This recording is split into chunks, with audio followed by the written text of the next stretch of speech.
Ok, bonsoir tout le monde, bienvenue dans cette nouvelle vidéo tutoriel de la formation en code folio.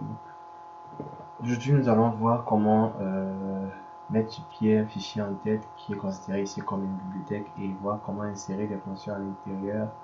Puis nous verrons comment de ce fichier nous pourrons dans la fonction principale appeler une fonction secondaire qui a été inscrite. Nous allons commencer avec cet exemple que vous voyez ici à l'écran, qui est en fait l'algorithme qui implémente une méthode d'interpolation de Lagrange. Alors, le principe est assez simple et pour être honnête, on ne va pas trop s'appuyer sur le résultat mathématique de cette formule, mais juste voir comment dans un programme on peut prendre cette formule et réaliser une tâche. Vous voyez, implémenter cette formule sous forme de code. Alors, les Les conformités pour créer un fichier bibliothèque, nous l'avons vu pendant la séance, mais je vais essayer de rappeler cela ici de façon brossée. Donc, pour cela, je clique sur le premier répertoire, le répertoire le plus haut en fait. Bon, c'est le premier, c'est le répertoire, si on va appeler répertoire projet, c'est celui qui contient tous ces fichiers que vous voyez là. Et faire un clic voilà, contexte menu pour venir ici acheter un nouveau fichier. Alors si votre bibliothèque existe déjà, vous pouvez directement venir l'ajouter ici, mais nous allons voir la procédure de création d'une nouvelle bibliothèque. Alors je choisis un header file en anglais ou alors fichier en tête en français et j'attribue un nom à ce fichier. Vous voyez, j'ai déjà fait ici, j'ai attribué code file backslash bm, pardon, underscore biblio.h et une fois que vous avez donné le nom, vous cliquez sur Next. Si j'en donne un nom comme ça, par exemple, on clique sur Next. Voilà le fichier qui a été créé, mais je ne vais pas terminer la procédure puisque j'ai déjà mes fichiers de bibliothèque qui m'intéressent. Après avoir ce fichier en tête, ce qu'il faut, c'est créer son correspondant fichier source. Qui est la différence entre les deux, c'est juste l'extension du fichier. Alors, c'est la même procédure pour créer le fichier source qui aura l'implémentation des fonctions. Ici, on a les déclarations des fonctions, tout simplement. Donc ici, on déclare tout simplement les fonctions et dans le fichier source, on définit les fonctions qu'on a déclarées. Vous voyez. Donc je déclare dans ce fichier, je définis dans celui-ci. Et pour créer celui-ci, c'est la même procédure. Je viens créer un nouveau fichier. Maintenant, je choisis source file. Je crée un nouveau source file. J'attribue aussi un nom et ensuite je clique sur suivant mon ex en fonction de l'envoi du système et quand c'est fait, vous cliquez sur terminer pour créer un fichier. Alors aujourd'hui, on va voir comment est-ce que on peut partir d'une formulation mathématique comme ça pour avoir un programme. Voilà. Je vais décider d'ajouter le programme qui nous intéresse dans cette bibliothèque. Et bien évidemment, ce qu'on doit voir, c'est une fonction à ou alors n'a pas. Bon, ça dépend des circonstances. Bon, dans notre cas présent, on a besoin que la fonction renvoie une valeur. La valeur étant euh, une approchée en x par interpolation de la Lagrange, c'est-à-dire la valeur de Pn de x. Bien sûr, on peut fixer n comme on peut décider de laisser cette tâche à l'utilisateur de fixer le degré du polynôme. Mais dans ce cas-ci, nous allons fixer le degré du polynôme à n et n étant le nombre de xi. Voilà. Xi ici est dans le nombre d'observations. Bon, on va essayer de faire abstraction des détails mathématiques. On va juste voir comment prendre cette fonction-ci. Bon, ce polynôme-ci et traduire ça en fonction C. Ok? Alors, je dis que le type de sortie ici c'est double. Pourquoi? Parce que je me rends compte qu'ici, j'ai une division. Alors, il y a de fortes chances que le résultat ici soit d'une valeur décimale. Alors je préfère renvoyer une variable de type double ou une valeur de type double en sortie. Ok.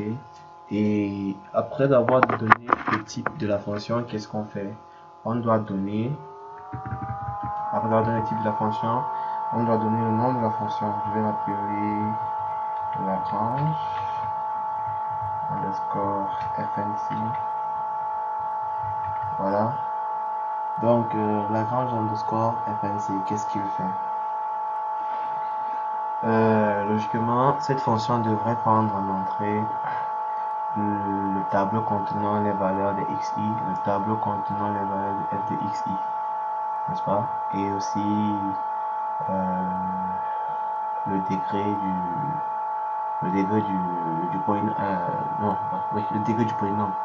Bon, comme on a dit, on va fixer le degré du polynôme déjà. Alors, ce que je vais faire, c'est que je vais envoyer à cette fonction un pointeur sur les valeurs x qui sont rangées dans un tableau, un pointeur sur les valeurs y qui sont rangées aussi dans un tableau, et la taille du tableau, et aussi il nous faut la valeur en laquelle on veut approcher la valeur à laquelle on veut approcher par interpolation. La valeur à laquelle on veut faire une approximation par interpolation de Lagrange. Vous voyez, bon, la valeur à laquelle on veut approcher f. En fait, f c'est la fonction qu'on veut approcher par PDN. Mais comme je disais tantôt, on va essayer de zapper les détails mathématiques. Alors, considérons qu'on aura aussi besoin juste d'une valeur que je vais appeler ici xval. Ok. Donc je pense que là le compte est bon. On a ces valeurs-ci, on a aussi ces valeurs-ci, et on a cette valeur-ci, et on a n qui est la taille du tableau. Là je pense qu'avec ces paramètres là je peux calculer donc directement et l'algorithme est fourni ici, donc on va juste traduire ligne par ligne cet algorithme et vous verrez que l'exercice est assez simple. Ok, alors je mets le point de virgule et j'enregistre déjà ceci. Donc une fois que j'ai enregistré, je peux partir maintenant ajouter sa définition dans le fichier source qui est, voilà, directement là. Vous voyez, c'est assez simple. Alors qu'est-ce qu'il nous faut? Si on va traduire ligne par ligne, il va nous falloir définir, déclarer une variable s qui devra prendre, je pense bien, les valeurs de cette somme. Ensuite il va nous falloir une variable p qui va prendre les valeurs de ce produit, et le reste se jouera puisqu'on a déjà toutes les autres valeurs. Alors je vais déclarer d'abord cette variable s. Donc, je ne vais pas changer les noms des variables pour que on puisse faire la correspondance entre le code qui sera rédigé ici et l'algorithme ici. Alors s est de type entier, mais bon, de type entier, non, allons-y, mettons plutôt s de type réel, parce que s'il y a une valeur réelle déjà, pardon, s'il y a une valeur réelle déjà quelque part, je pense qu'elle sera forcée une conversion de toute l'opération. Alors j'initialise bien évidemment s à 0, et je vais donc par la suite lancer une structure d'itération. Nous avons déjà vu la structure d'itération. Si vous avez oublié, retrouvez les vidéos et les codes sources qui traitent ce sujet, des structures d'itération. Alors je vais utiliser la structure comme l'algorithme le prescrit. Je vais dire pour k qui commence à 0, c'est un compteur là, et k qui ira jusqu'à n étant la taille du tableau de x et de y, et k s'incrémentant, ça veut dire k part de k en k plus 1, ou bien de k plus 1 en k plus 1, ça dépend de votre façon de penser. J'initialise encore une autre variable p maintenant à 1, parce que 1 lui il est neutre pour la multiplication. Alors je déclare s et j'initialise s en 0 parce que 0 est neutre pour l'addition. Je déclare et initialise p à 1 parce que p est neutre pour la multiplication. Et par la suite, qu'est-ce que je fais? J'ouvre encore une seconde boucle. Alors je suis juste ligne par ligne l'algorithme qui est en face de moi. Bon, j'ouvre une seconde boucle et je vais pour L allant de 0 L qui doit aller jusqu'à n aussi. Voilà. L qui doit aller jusqu'à n aussi. Et elle aussi s'incrémentant dans de L plus 1 en L plus 1. Dans de L en L plus 1, pardon. C'est-à-dire qu'on quitte d'une valeur L pour une valeur L plus 1 au fur et à mesure que le programme s'exécute. Alors ce que je vais faire maintenant, c'est que je vais calculer le produit qui est juste à la ligne de P. On va prendre, il y a deux formes deux formes d'écriture à ce niveau. Je peux écrire P va prendre la valeur de P fois, entre parenthèses, X égale, voilà, moins, X égale moins X à la position L, je pense que c'est ça, X à la position L, le tout divisé par X à la position K, moins X à la position L. Alors ça c'est une forme d'écriture. Bon, il faut dire ça marche, n'est-ce pas? Ça marche parce que on respecte juste la syntaxe. Alors ça va marcher, forcément ça va marcher. Ça c'est une forme d'écriture, mais j'aurais pu aussi écrire, je vais mettre ça en commentaire pour ne pas rendre saturé. J'aurais pu écrire P égale à astérisque étoile et mettre cette opération de cette expression-ci. Vous verrez que si on utilise l'un ou l'autre, ça marche toujours. Donc ceci est une forme de ça. Voilà. Et à ce moment, je peux... Oh, il faudrait réaliser cette opération uniquement lorsque K est différent de L. Alors je vais couper ça et je vais remettre une structure de contrôle. Vous vous rappelez aussi la structure de contrôle. Si vous avez oublié, je vous invite à partir consulter les vidéos et les codes qui traitent du sujet. Donc pour K différent de L, c'est là où on calcule P, puisqu'ici on dit si J différent de I alors. Et dans le cas contraire, bon ça fout, on ne calcule pas, on cherche juste le cas où ça marche. Alors à la fin, lorsque j'ai fini de calculer, qu'est-ce que je fais maintenant? S va prendre la valeur de S plus, et aussi c'est le même principe, alors la valeur de S plus P fois Y à la position K. C'est assez simple, hein. Vous voyez, c'est aussi que la fonction que l'on est en train de définir est assez simple. Alors ici aussi, il y a deux formes d'écriture. Je pouvais utiliser cette forme, comme je pouvais dire, je vais aussi mettre ça en commentaire pour ne pas saturer. S plus égal, donc pour dire que S, à la valeur de S, on ajoute S plus cette expression-ci. Et ça aussi, ça marche. Ok? Et une fois que cela est fait, à la sortie de la première structure d'itération que l'on avait ouverte, on a dans la valeur de S qui nous intéresse et on peut la renvoyer. Par exemple, c'est rectangle, voilà. Et on peut renvoyer cette valeur de S. Voilà. Ainsi, voilà notre fonction définie et prête à être utilisée dans le code même. Tout ce qu'il nous reste pour implémenter cette fonction, ce sont des valeurs de X et de Y. Ok. Bon, ce qu'on va faire, c'est que on va travailler avec ces valeurs-ci. Voilà, je pense qu'on peut utiliser ces valeurs-ci pour faire une interpolation de la range peut-être entre 50 et 100. Donc, voici l'intervalle qui nous intéresse. Celui-ci. C'est entre 50 et 100 qu'on va faire une interpolation et on va comparer le résultat obtenu à cet intervalle. Ok.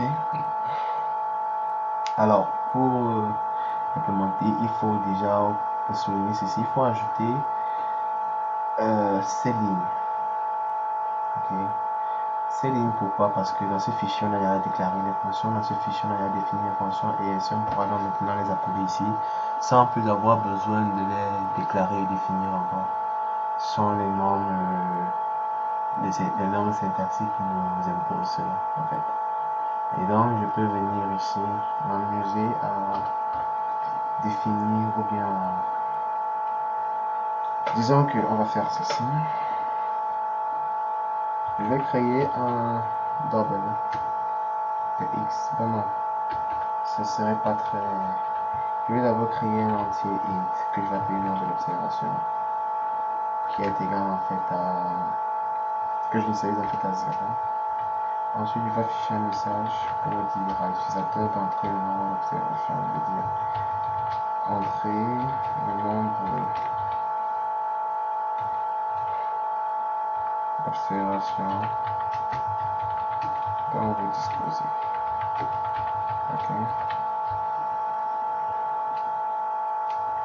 Je mets 2.1 là, je mets 2 points là, et puis j'attends sa valeur qui rentre. Hein. Voilà. Et par la suite, je peux dire ce qui va entrer. Et je vais dire ici, étant donné que la valeur au lieu d'être un entier, je mets un poisson et puis qu'est-ce qu'on fait? On va écrire cette valeur dans le bas. On va écrire cette valeur dans le nombre d'observations. Voilà. Et par la suite, je peux décider de faire un stop-line juste pour éviter qu'on ait. Voilà. Une fois qu'il a entré cette valeur, qu'est-ce que je fais? Je peux maintenant déclarer un tableau qui a la taille requise, c'est-à-dire un tableau. Là, c'est F et UC, n'est-ce pas? Alors, on va avoir un tableau F de taille N observation. Ok. Et aussi un tableau UC de taille N observation. Oh, désolé. De taille N observation. Et c'est bon. Et on va demander progressivement à l'utilisateur d'entrer chaque valeur l'une après l'autre. Alors il va entrer 10 et entrer la valeur en 10, 50 et la valeur en 50, 100 et la valeur ainsi de suite, ainsi de suite. Ok. Je ne sais pas si c'est... Peut-être pour l'exécution, on va s'arrêter à 8. Juste pour voir si ça marche. Parce que là, il y a beaucoup de points. Ça risque d'être pénible de continuer. Ok. Bon. Alors là, maintenant c'est fait. Qu'est-ce qu'on va saisir ici? Une fois le message, par exemple, pour dire que entrer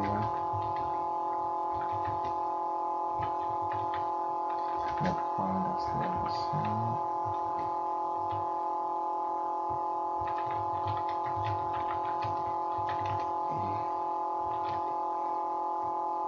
Mesure effectuée.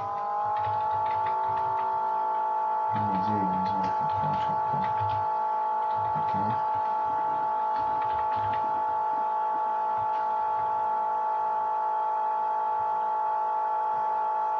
Alors on a slash n ici. Ok, c'est quoi? Là je fais alors qu'est-ce qu'il faut? Il faut à ce niveau ouvrir encore une structure d'itération. Voilà.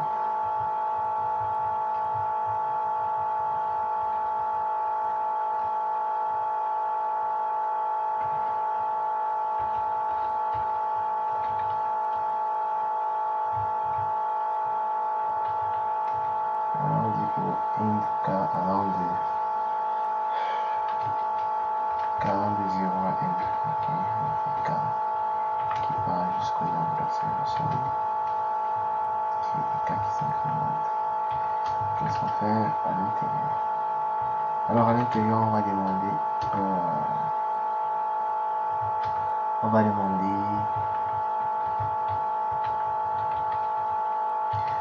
entrer le point d'observation.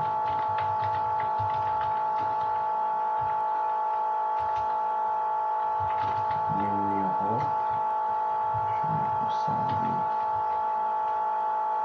je mets 2 points et je mets espace pour attendre sa valeur. Là je mets le virgule et je fais scan F pour relire cette valeur. Moi il va être un double, donc j'ai intérêt à utiliser un LF. Ok. Je dis là en fait. Et là je dois mettre cette valeur dans F à la position K. D'accord. Et une fois que c'est fait, je pourrais bien afficher, pour éviter que ces instructions se chevauchent, je vais afficher un slash n là, comme ça. Okay. Et peux bien continuer avec le message suivant, mais pour plus de clarté, voilà, je vais essayer de séparer les instructions. Et on va utiliser la magie du copier-coller pour demander à l'utilisateur maintenant d'entrer l'observation numéro. Ok. Et ici, ce qu'on va faire, c'est mettre la valeur dans UC, la position K. Voilà. Et là, je pense que c'est fait. Alors,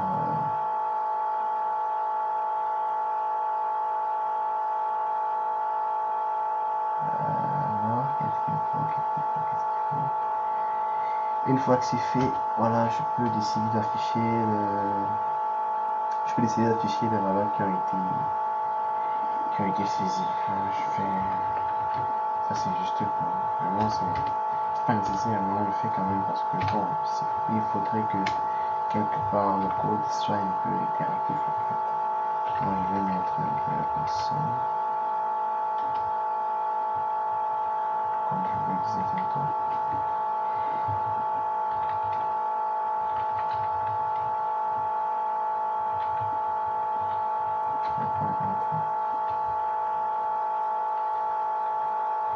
Dans le temps une observation. Ok.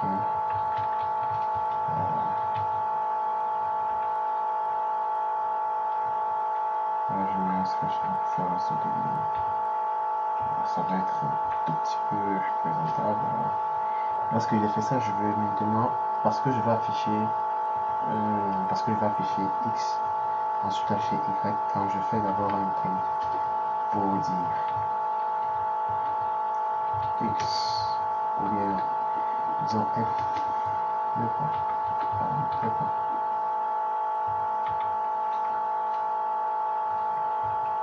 Quand je fais un deux points, j'ouvre une boucle. For int K qui va s'initialiser à 1 et puis K qui va aller jusqu'à nombre d'observations et K qui va s'incrémenter. Ok, qu'est-ce que je fais? Je dois afficher les valeurs qui sont dans. Alors, je fais un peu sur F pour afficher les valeurs qui sont dans X, dans F pardon, à la position K.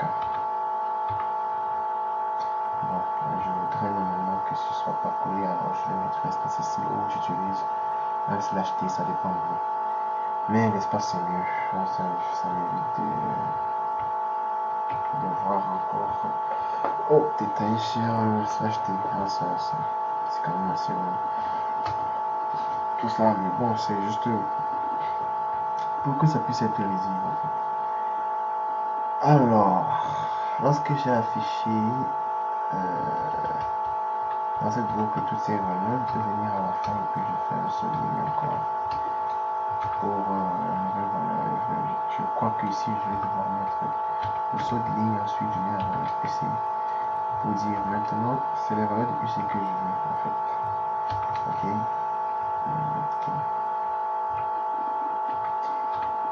Alors si ce sont les valeurs de UC que je veux, je vais encore utiliser cette technique du copier-coller. Ouais, c'est vraiment utile parce que s'il fallait recommencer à saisir ça, alors je remplace ici par UC. Voilà. Et une fois que c'est fait, je peux encore utiliser ceci. Je copie là et je viens coller. Ok. Et maintenant j'ai juste besoin de faire un seul de rester pas très important. Voilà. Rien qu'à ce niveau, on peut déjà tester notre programme et voir si ça marche. Alors on va compiler en espérant ne pas avoir d'erreur et tester notre programme. Ok. Qu'est-ce qu'il nous demande en fait? Il nous demande d'entrer le nombre d'observations. Alors je vais faire une erreur là-bas et on va dire qu'il y en a combien d'observations? 1, 2, 3, 4, 5. Ok. On met ça et on tape entrer. Entrer. Le point d'observation. Ouf. Il doit y avoir. Ah oh, je vois. c'est pourcent. J'ai utilisé le caractère. Ah oui, il faut faire très attention. Vous voyez là, j'ai utilisé le mauvais caractère.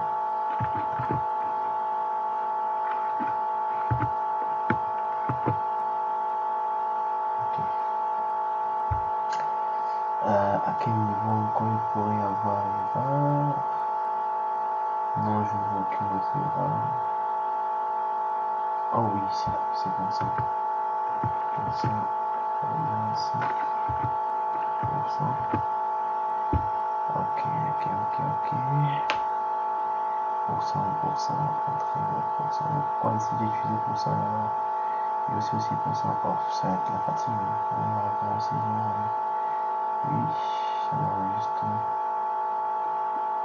Ok, le nom d'observation c'est entrer les points d'observation et entrer le point d'observation numéro. Wow, quel est le problème encore maintenant?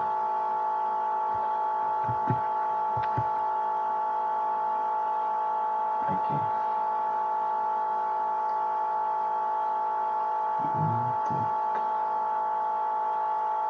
Oh, j'avais complètement loupé celui-là.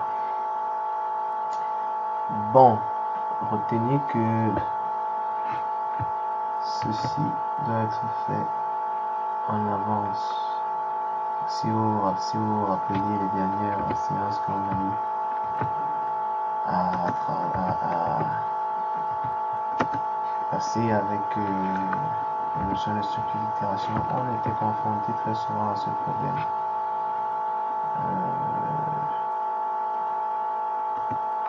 Voilà. Et maintenant, ce que je vais faire, c'est qu'à chaque fin d'itération, je vais réinitialiser K à 0 pour éviter que sa valeur soit. Et là, je n'aurai plus qu'à utiliser ici, par exemple, sans plus préciser quoi que ce soit. Même chose ici. Ok. Oui, c'est vraiment pénible, mais c'est tout ça le truc. Ce problème avec ces normes, vraiment c'est fatigant. Vraiment, j'entends quoi c'est. Oh. Bon. Nous allons devoir corriger cette erreur.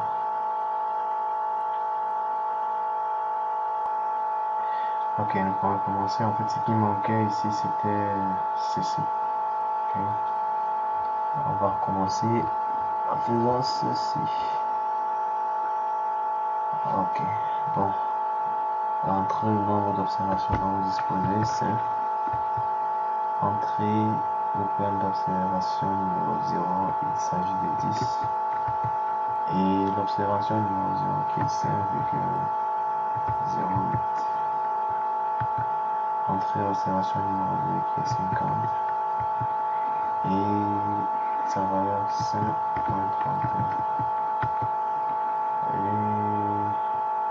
ici 600. Sa valeur 6,46. Voilà 650. Sa valeur 9,63. Et est-ce qu'on est 170? Okay. Sa valeur 11,96. Alors c'est bon, ça remplit 10, 50, 100, 150, 170. Là, voilà. C'est fait. Alors quand c'est fait, qu'est-ce qu'il me faut maintenant? Il me faut maintenant la valeur du point, point auquel on veut, la valeur du point auquel on veut faire l'approximation quoi. Ok, bon c'est assez simple, on va tout simplement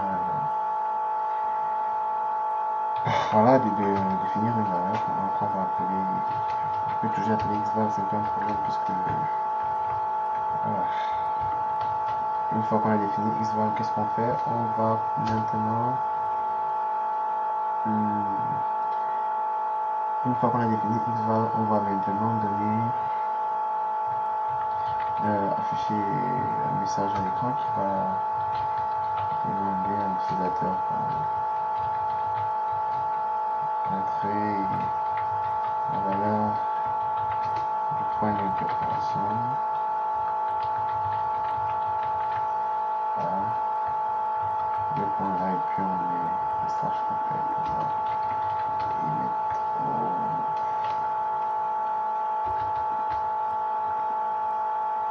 il faut le point virgule ici. Je vais le faire pour ça. Et puis on va utiliser 1% MF. 1% MF pour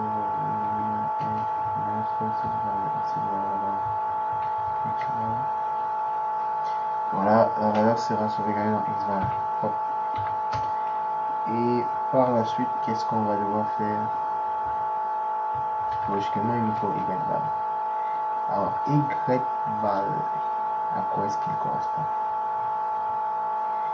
YVal. Voilà. Et on va dire YVal égale à Lagrange. X, Y, nombre d'observations, et Xval. Voilà. Et je peux afficher le résultat.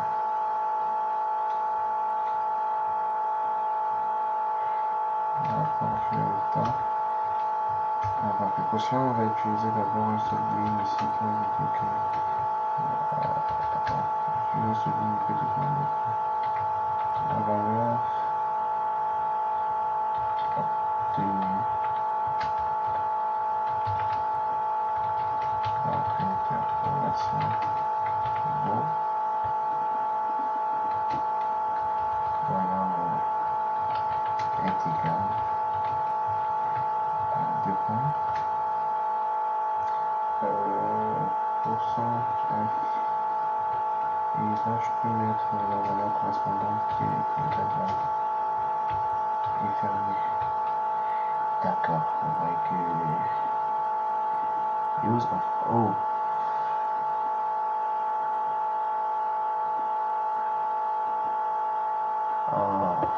C'est pas X ici, c'est plutôt.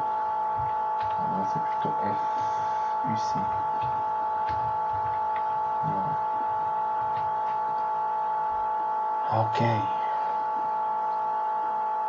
Donc là on commence. Ça va prendre un peu de temps. Ok, 5 observations. Première valeur c'est 10. C'est 5. La deuxième valeur c'est 50. Et là c'est 31. Troisième valeur c'est 100. Et là c'est 6,46. La quatrième valeur c'est 150. Et l'effet de correspondance c'est 9,63. La cinquième valeur c'est 170. Et Y de correspondance c'est 11,96. Voilà. Maintenant, ce qu'il nous demande, c'est entrer la valeur du point d'interpolation. Alors, on a dit qu'on va prendre une valeur comprise entre 50 et 100, n'est-ce pas? Alors, je vais mettre par exemple 70. Et voilà, il a estimé pour 70, la valeur obtenue est 5,62. Alors 5,62, il est bien compris entre 5,31 et 6,46. Alors la valeur que l'on obtient, elle a un certain sens de vérité. Alors si on est curieux, je vous invite à aller sur Excel, ressaisir les valeurs qui sont dans ce tableau et faire une interpolation de votre choix et comparer pour ce point-ci le résultat au résultat que vous obtenez avec notre code. Alors voilà pour cette partie ou alors pour cette section, un petit exercice qui nous a permis de résumer les notions fonction principale et fonction secondaire. Alors ici, la fonction principale, c'est celle-ci. C'est une fonction principale et la fonction secondaire que nous avons utilisée, c'est la fonction de Lagrange, celle-ci. Ok, voilà. Ça, c'est notre fonction secondaire. Alors, merci et je vous dis rendez-vous à la prochaine vidéo. Ciao.